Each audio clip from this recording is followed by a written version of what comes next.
Hari Kamis, tanggal 18 Juni tahun 2026, ratusan anggota kepolisian dan TNI merangsek masuk ke halaman Hotel Sultan, salah satu hotel ternama di jantung ibu kota Jakarta. Hotel besar ini berada dalam komplek Gelora Bung Karno di Bilangan, Senayan. Ratusan aparat itu sedang mengamankan proses eksekusi pengosongan hotel yang dulunya dikelola pengusaha Poncjo Sutowo. Eksekusi pengosongan Hotel Sultan itu merupakan puncak dari sengketa panjang antara pemerintah dan PT Indobuildco milik Poncjo Sutowo. Mengutip pemberitaan Kompas.com, perselisihan bermula dari status lahan Blok 15 GBK yang ditempati Hotel Sultan. Pemerintah melalui Pusat Pengelolaan Kompleks Gelora Bung Karno, PPK GBK, menyatakan hak guna bangunan, HGB, nomor 26 dan 27 atas nama PT Indobuildco telah berakhir dan tidak diperpanjang oleh Kementerian Agraria dan Tata Ruang, Badan Pertanahan Nasional atau ATR BPN. Maka, pemerintah menilai pengelolaan lahan tersebut kembali menjadi aset negara. Sementara, PT Indobuildco mengeklaim masih memiliki hak atas pengelolaan Hotel Sultan berdasarkan perpanjangan HGB hingga 2053. Perbedaan tafsir mengenai status lahan itu kemudian berujung pada serangkaian gugatan hukum.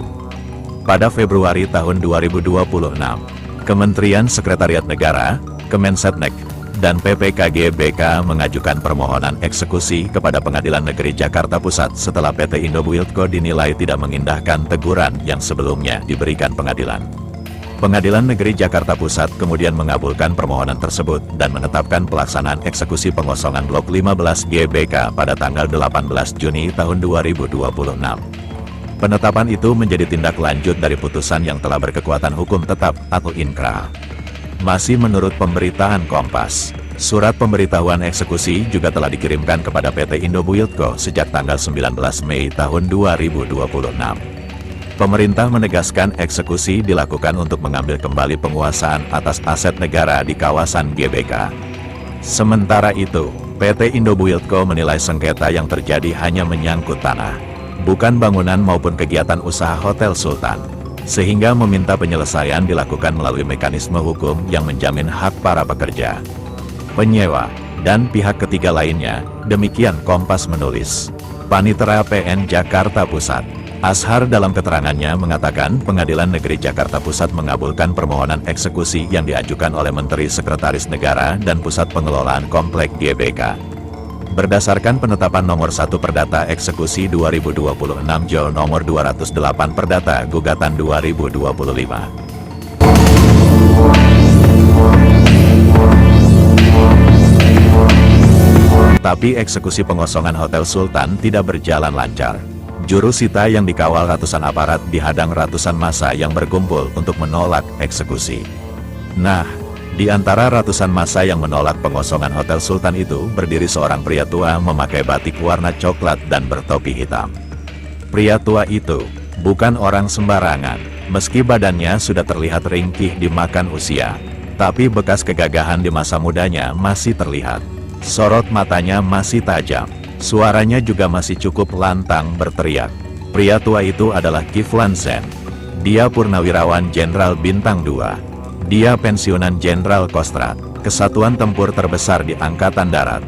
Dulu, pernah merasakan desing peluru di medan operasi yang dijalaninya. Di masa aktifnya sebagai perwira, Kiflan pernah jadi kepala staf Kostrad. Ya, Kiflan Zen pernah jadi kepala staf Kostrad di masa Prabowo Subianto. Menjadi Pangkostrad. Kini, Prabowo Subianto, mantan atasan Kiflan di Kostrad, sudah menjadi presiden. Dan menariknya, pengosongan Hotel Sultan ini dilakukan oleh Menteri Sekretaris Negara dan Pusat Pengelolaan Komplek GBK yang notabene adalah perpanjangan dari pemerintah yang dipimpin Prabowo. Bisa dikatakan, Kiflan yang dulu berada dalam satu barisan dengan Prabowo, kini berdiri berseberangan, menentang langkah yang diambil pemerintah yang kini dikendalikan Prabowo. Dalam aksi penolakan eksekusi Hotel Sultan itu, Kiflan sampai berdiri di atas mobil komando yang dipakai untuk orasi masa penolak eksekusi. Sang jenderal tua itu coba bernegosiasi dengan pihak yang akan melakukan eksekusi. Lewat pengeras suara, mantan kepala staf Kostrad ini meminta aparat keamanan tidak bertindak represif dalam menghadapi massa maupun menjalankan rencana pengosongan bangunan. Aparat jangan represif. Ingat, Saya juga mantan pejuang dan prajurit. Saya memperjuangkan hak-hak ahli waris dan hak-hak bangsa Indonesia. Kita juga menghormati Sekretariat Negara karena mereka adalah para prajurit juga, teriak Kiflan dalam orasinya. Kiflan dalam orasinya mengklaim mewakili ahli waris Pakubuwono ke-8. Kata Kiflan, proses hukum terkait sengketa tersebut masih berjalan di pengadilan. Jadi aparat tidak seharusnya melakukan eksekusi selama proses hukum sedang berjalan. Perkaranya masih bergulir di Pengadilan Negeri Jakarta Pusat, kata Kiflan. Dengan lantang, di tengah sengatan sinar matahari, Kiflan berorasi bahwa dirinya mewakili ahli waris yang sedang bersengketa dengan pemerintah di pengadilan. Saya harap tidak dilakukan eksekusi karena sudah ada perkara sengketa yang diajukan di Pengadilan Negeri Jakarta Pusat, cetus Kiflan. Namun, aksi penolakan itu tidak digubris. Proses eksekusi tetap akan dilakukan. Situasi pun memanas.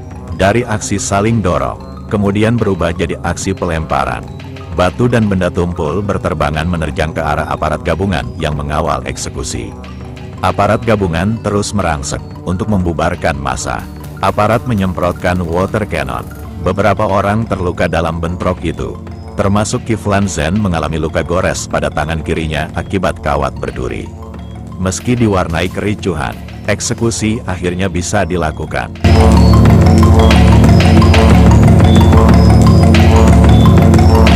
Menarik memang, mencermati jejak rekam Kiflan Zen dalam buku Konflik dan Integrasi TNI AD yang ditulisnya. Dengan gamblang, Kiflan menggambarkan dirinya adalah perwira yang merupakan bagian dari kelompok Prabowo. Ketika itu Prabowo masih menjadi menantu Presiden Soeharto. Dengan terus terang dalam buku tersebut, Kiflan merunut peristiwa demi peristiwa, di mana ia dan beberapa perwira yang disebutnya mendukung Prabowo, melakukan manuver untuk mencegah makin kuatnya pengaruh kelompok Beni Murdani. Beni saat itu adalah Panglima ABRI. Beni oleh Kiflan disebut sedang berupaya mencari jalan untuk naik ke puncak kekuasaan pasca Soeharto. Kiflan juga dalam buku tersebut mengungkapkan jika karir Prabowo di TNI coba dihambat Beni lewat orang-orangnya. Dan ada banyak cerita lain yang diungkapkan Kiflan dalam buku tersebut. Tentunya itu cerita versi Kiflan. Waktu kemudian terus berlalu. Soeharto jatuh. Prabowo juga kemudian diberhentikan dengan hormat karena terseret kasus penculikan para aktivis oleh tim Mawar Kopassus. Kiflan juga kemudian pensiun dari TNI dengan pangkat terakhir Mayor Jenderal. Prabowo lalu mendirikan Partai Gerindra, sempat maju sebagai cawapres mendampingi Megawati Soekarnoputri dalam Pilpres 2009 tapi gagal menang. Lalu maju sendiri sebagai capres dalam 2 Pilpres, yakni Pilpres 2014 dan 2019. Namun juga gagal menang. Keduanya dikalahkan Joko Widodo atau Jokowi. Nah, dalam 2 Pilpres itu, Kiflan bersama dengan sejumlah purnawirawan TNI berada di kubu Prabowo. Dia jadi pendukung Prabowo. Bahkan, manuver yang dilakukannya saat menolak kemenangan Jokowi yang diwarnai aksi kericuhan, membuat Kiflan terseret kasus kepemilikan senjata api dan peluru tajam ilegal yang dibeli tanpa kelengkapan surat yang sah terkait unjuk rasa penolakan hasil Pilpres 2019. Majelis Hakim Pengadilan Negeri Jakarta Pusat memvonis Jenderal kelahiran Langsa Aceh pada tanggal 24 Desember tahun 1946 dengan hukuman penjara selama 4 bulan 15 hari. Majelis Hakim menyatakan Kiflan terbukti secara sah dan meyakinkan bersalah melakukan tindak pidana turut serta menerima, menguasai, dan menyimpan senjata api beserta amunisi ilegal. Pasca Pilpres 2019, konstelasi politik berubah. Prabowo yang sebelumnya berada di luar pemerintahan, memutuskan masuk kabinet Jokowi sebagai Menhan. Sementara Kiflan tetap di luar kekuasaan. Sampai kemudian Pilpres 2024 pun tiba. Prabowo maju bersama Gibran Rakabuming Raka, putra sulung Jokowi, dan menang. Kiflan saat itu tetap setia mendukung Prabowo. Prabowo berkuasa, Kiflan tetap di luar istana. Sejak itu, nama Kiflan lama tidak terdengar lagi. Sampai kemudian pada Kamis tanggal 18 Juni tahun 2026, Kiflan kembali berteriak. Berdiri di antara sekumpulan massa yang menolak pengosongan Hotel Sultan di Komplek GBK Senayan. Kali ini Kiflan berdiri berhadapan dengan aparat yang ditugaskan untuk mengosongkan hotel tersebut. Aparat yang merupakan representasi dari pemerintah yang sekarang dipimpin Prabowo. Dengan berdiri menolak eksekusi pengosongan Hotel Sultan, Kiflan mungkin kini tidak lagi berada di barisan Prabowo. Kiflan adalah hanya sebuah cerita dari banyak cerita para elit di negeri ini yang dulu satu kongsi dan bersekutu. Kini saling menjauh dan berseteru. Sang jenderal tempur yang kini makin termakan usia itu berteriak sendirian di tengah terik sengatan matahari. Sementara yang pernah jadi sekutunya sedang sibuk memimpin rapat dan memeriksa berkas rancangan kebijakan yang bertumpuk di atas meja kekuasaannya.